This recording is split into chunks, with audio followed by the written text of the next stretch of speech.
E hoje, no nosso podcast Conversa Vai, Conversa Vem, nós temos a presença de um grande psicólogo da região do Cariri, autor de livros, organizador de livros.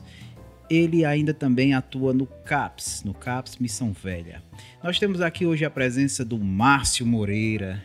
Eu gostaria aqui, Márcio, de já deixar aqui o seu livro, Protocolos da TCC em Pacientes Transdiagnósticos, né?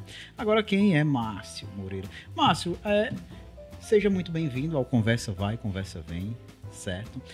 De antemão, eu te peço, você está bem aqui? Você está bem acomodado? Você foi bem recebido? Olá, Itamberg. Sim, estou super tranquilo aqui, fui bem recebido, sim. Você foi bem recebido? Tranquilo. Você está gostando do chá que está sendo oferecido para você? Vou tomar até um pouquinho aqui agora, viu? Muito bem, muito bem. Então vamos lá. Conversa vai, conversa vem. Você quer ouvir música? É bom, sempre Você é bom. gosta do Valdir Soriano? O homem do Fuscão Preto, né? Fuscão Preto. Então, daqui a pouco tem um vinil que vai tocar para você. Que legal. Bom? Você tá ansioso? Não, tô tranquilo hoje. Tá também. tranquilo? Oh, que coisa boa. Parece que a gente vai conversar um pouquinho sobre a tal da ansiedade, né? Essa bendita ansiedade, né? Ansiedade. Tem até música falando, né? Sim. Eu carrego comigo a grande agonia. Mas que agonia é essa? Que grande agonia é essa? Será que isso aqui surgiu agora, né? O que a gente escuta falar e o que a gente percebe estar falando aí nesses últimos tempos é que ansiedade é coisa inventada. No meu tempo não tinha isso. No meu tempo não tinha isso de ansiedade. E hoje as pessoas estão muito ansiosas. Tudo é ansiedade. Ansiar. O que é esse ansiar? É estar além? Esse ansiar é estar lá no passado ou estar no futuro demais? Pois é, né? Tem muito a ver com essa coisa do futuro, mas a gente precisa ir para o passado para poder explicar um pouco a origem da questão da ansiedade. A ansiedade é uma emoção evolutiva. Os primeiros homens lá da caverna, eles tinham que ter um pouquinho de ansiedade para poderem justamente sobreviverem. Então era uma questão adaptativa. Assim como a ansiedade em si, ela é algo adaptativo. As pessoas tendem a olhar muito para a ansiedade como um transtorno. Tá? Existe a ansiedade que ela é adaptativa e a ansiedade que ela é desadaptativa, que é aquela que não é saudável, que é aquela que é a dos transtornos, que a pessoa não tem o controle sobre elas e que aí procura um profissional. Mas a ansiedade, ela é algo que tem uma função na vida da gente. Ela nos ajuda a estarmos alertas para situações que correm risco na vida da gente. Então você imagina um carro, ele tem o alarme dele, se ele está funcionando de maneira correta, ele tem uma função, que é proteger, ali alertar se alguém está querendo furtar ele, etc. e tal. Isso seria uma ansiedade dentro dos padrões adaptativos. Já uma ansiedade enquanto transtorno...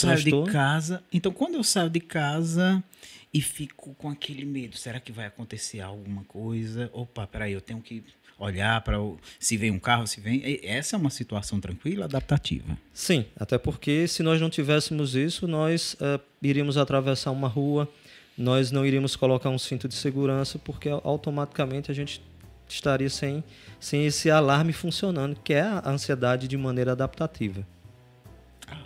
Agora eu entendi. Certo. Então, agora, Márcio, vamos lá. Eu até percebi que nesse livro, né?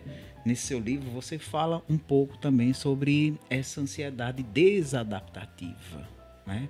Mas que tipo de ansiedade é essa? Vamos lá. As pessoas que estão desreguladas, né? Daqui a pouco a gente também vai saber o que é desregulação, né? De ansiedade. E aí relatam tremores, relatam coração acelerado, né? Relatam aqui também no consultório sudorese, relatam também tonturas. Então, nesse caso, a ansiedade ela já está um pouco desadaptativa, né? Quando chega a expressar todos esses sintomas, né? Sintomas físicos, né? Que estão ali externados, né? Foi até bom você tocar no assunto de desregulação, porque assim, o que é que acontece? A ansiedade, ela estando regulada, ou seja, ela sendo adaptativa, ela tendo a função de nos alertar para os perigos que existem, ela tem essa coisa muito saudável. Então, provavelmente você pode sentir essas reações físicas ou fisiológicas, como a gente costuma denominar, mas elas são de maneira leve e elas são de maneira breve. Então, a intensidade ela é menor e o tempo também dela acaba sendo menor. Mas é interessante essa coisa da regulação, porque eu tenho até uma metáfora aqui para te contar, que é o seguinte: você imagine uma torneira que você liga lá e ela sai a água, tá? Quando ela está regulada, você abre ela, ela sai ali bem direitinho, depois você fecha lá e tudo está ok, tudo está tranquilo. Se houver algum problema na torneira, se ela estiver desregulada, já estiver ali as ferramentas não estiverem funcionando normalmente, as engrenagens, você vai tentar fechar ela e ela vai continuar pingando. E é isso que vai acontecer com um transtorno de ansiedade. Você vai estar com ansiedade de uma maneira desregulada. Então, por isso que é preciso chamar uma pessoa para poder justamente te ajudar a regular novamente, para ela não ficar ali pingando na pessoa. Tá? Tem outra metáfora também, se você me permite, que eu acredito que ajudará as pessoas a pensarem um pouco sobre a questão da ansiedade. Se você pega, por exemplo, uma bacia ou um balde e você coloca água dentro dele ou dela, ela está ali parada. Tá? Se você bate no balde, se você bate na bacia, a água vai se agitar. Se você coloca um dedo ou se você coloca a mão para você mexer, como as crianças costumam fazer, redemoinho, aquela água ela vai ficar bastante agitada. Né? Então, o que é que acontece? A ansiedade ela vai estar ali dentro do normal se você coloca um dedinho e agita um pouco. Mas se tu agitas aquela água com muita força, com muita intensidade, aí a pessoa ela vai ter esse problema, que é no caso do transtorno de ansiedade. Se tu bate lá, agita um pouco, agitou. Mas se tu está agitado de tal maneira que tu não consegue trabalhar, aí tu vai ter um absenteísmo na empresa. Com certeza, isso é uma perda imensa. Inclusive, Márcio, o nosso país é o país mais ansioso, né? Tem pesquisas aí que falam disso. Pesquisas que falam isso, que o Brasil é o país mais ansioso, não é? Mas assim, se você perceber, nós temos uma instabilidade econômica imensa, né? Então, tudo isso aí, o trabalho afeta também, né? Sim, e aí você para ter uma ideia, por exemplo, tem muitas pessoas que no dia de domingo, quando escutam aquela música lá do Fantástico ou de algum programa específico da televisão, elas começam ali a transpirar, começam a sentir aquela tontura, aquele mal-estar, porque é interessante, os transtornos de ansiedade eles são desenvolvidos em vários lugares que a gente vivencia no nosso dia a dia. Vai desde a escola, uma universidade, mas no trabalho de uma forma muito particular, principalmente se você trabalha numa empresa que ela tem as metas que precisam ser alcançadas. Isso é... Principalmente vendas, que as metas são irreais. Então, a tendência do profissional em adoecer, em, de repente, desenvolver um transtorno de ansiedade, está muito ligado a isso, a essa pressão. Porque ele quer dar de conta de uma coisa que ele não consegue. E aí eu me lembro, por exemplo, você anda de moto, né? Os botos do asfalto. O que acontece? Se você está acelerando o tempo todo, vai ter problema. Você precisa, em alguns momentos, reduzir a marcha. Se a gente não reduzir, e quando chegar o quebra-mola? Porque aí vai dar problema nas peças da moto, no amortecimento, essa coisa toda. O transtorno de ansiedade é isso, é quando você está acelerando demais e não está parando para fazer redução de marcha, tu não está parando para ver a paisagem, as coisas todas. O transtorno de ansiedade, ele afeta o trabalho, ele afeta o teu relacionamento com a família, ele afeta a tua maneira de tu experimentar o mundo.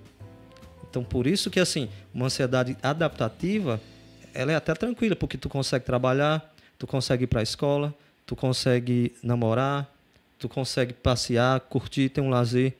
No transtorno de ansiedade, não. Isso acaba sendo retirado de você. Márcio, existem algumas metas em reais, né, que algumas empresas colocam para alguns colaboradores. Me parece que isso colabora diretamente para os processos de ansiedade. Porque é o seguinte, olha só, são metas, hipermetas, né? E aí nós trabalhamos com uma coisa, né? Aqui na clínica e na terapia cognitiva, você sabe, nós trabalhamos com uma coisa de pensamento automático. Então, quando eu de repente coloco metas em reais, altas metas, que pensamentos automáticos e que primeiros pensamentos podem ser a desses colaboradores? Será que eu vou cumprir determinadas metas? Pensamento parece que é tudo, né? Porque assim, o que é que acontece? As pessoas veem a questão da ansiedade, Itamberg, apenas com os sintomas que são sentidos no corpo. Então, geralmente se chega muito na clínica, ou as pessoas que estão no trabalho, que estão sofrendo com estresse, e que estão desenvolvendo um transtorno de ansiedade, elas vão falar que elas estão sentindo falta de ar, que elas estão sentindo tontura, que elas estão sentindo dor no estômago, tá? Que elas estão sem conseguir ir trabalhar de forma contínua. Mas o que é que geralmente vem desenvolver a questão da ansiedade? São os nossos pensamentos, né? Falando do ponto de vista cognitivo-comportamental. Márcio, pesquisas em relação a pensamento, tem como se mensurar? Porque eu vi pesquisas que em torno, são 70 mil pensamentos, mais ou menos, que podemos ter, né, durante o dia. Imagina só, uma boa parte desses pensamentos sendo pensamentos voltados, né, a coisas ruins, a coisas disfuncionais e negativas, né? Previsões péssimas. Eu costumo dizer, você falou dessa questão de quantos pensamentos a gente tem em média por dia, eu costumo dizer para as pessoas que eu atendo o seguinte: você lembra qual foi o teu primeiro pensamento de hoje? Quando você estava escovando os dentes, o que é que você pensou? Quando você estava almoçando? Quando você foi se deitar? São tantos pensamentos que geralmente a pessoa ela não tem como dar de conta de saber o que é que ela pensou tanto durante o dia. E aí é interessante dizer o seguinte: a gente tem algumas formas de pensar, tá?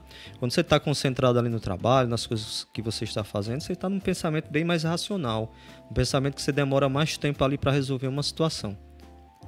Mas você citou os pensamentos automáticos, que são aqueles pensamentos que surgem sem que você literalmente dê permissão para eles, e que eles vão ali estar povoando durante o teu dia, e que geralmente no fim do dia você não tem conhecimento, digamos, consciência de que você estava pensando sobre aquelas coisas.